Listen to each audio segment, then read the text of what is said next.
Hello mga gagayam, love and light po para sa ating lahat. Nagiging makakalimutin ka na rin ba? Dahil sa may pagkakataon na nalilimutan mong isara ang pintuan ng birdcage mo, sanhi para makalaya ang inaalagaan mong ibon, o kaya may alaga kang ibon na kargado ng karunungan para mabuksan ang pintuan ng birdcage nila. Ang video na ito ay para sa iyo dahil nilagyan ko ng counterweight ang pintuan para automatic na magsara at lalong hindi rin nila kayang buksan ng matatalino mong ibon ang pinto.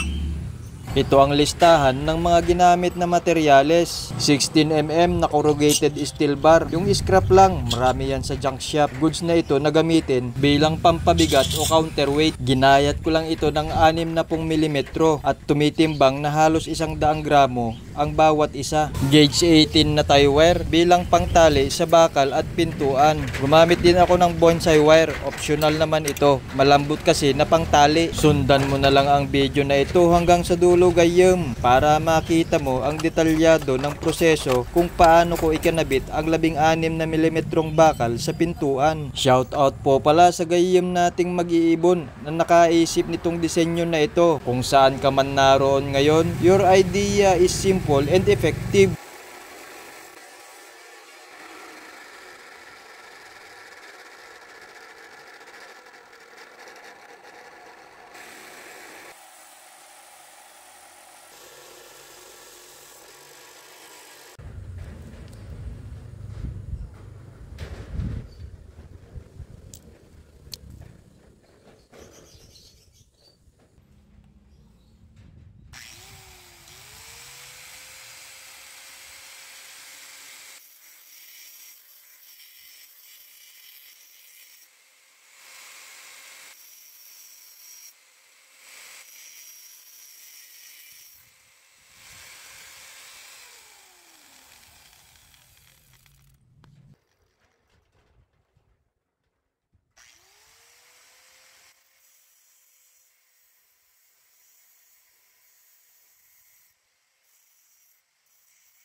So napakaganda nito mga gagayam kasi makikita nyo talaga na yung bigat ng 16mm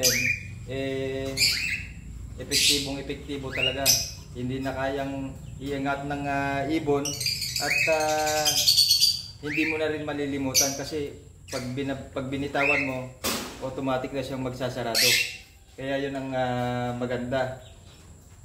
Nilagay ko tong counterweight natin sa bandang gitna as much as possible. Nilagay ko dito para at least distributed yung kanyang load. Kaya ito siya ngayon. Gumamit din ako ng bonsai wire kasi pag dito sa ilalim medyo challenging yung kanyang pagbibend. Mas madaling i-bend itong bonsai wire, mas malambot. Pero depende pa rin sa'yo kung paano mo i-figure out yung sarili mong kakaaraanan para maikabit itong counterweight. Basta mahalaga, secure siya at hindi siya madaling maalis. Okay?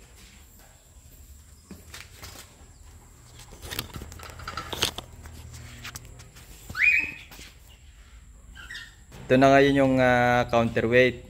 So para maganda namang tignan kung anong measurement nito, ganun din yung measurement nilang lahat para uniform sila. At pag nagmamasid tayo at pinapanood yung mga ibon, hindi naman siya hassle tignan na iba-iba yung level nung nilagay nating counterweight. Salamat sa panonood mo, gayem. Baka hindi ka pa nakasubscribe. Mag-subscribe ka na. Like, share at huwag mo na ring ipagkait na pindutin ang bell icon para lagi kang updated sa mga susunod kong i-upload na video. Hanggang sa muli, happy breeding, paalam!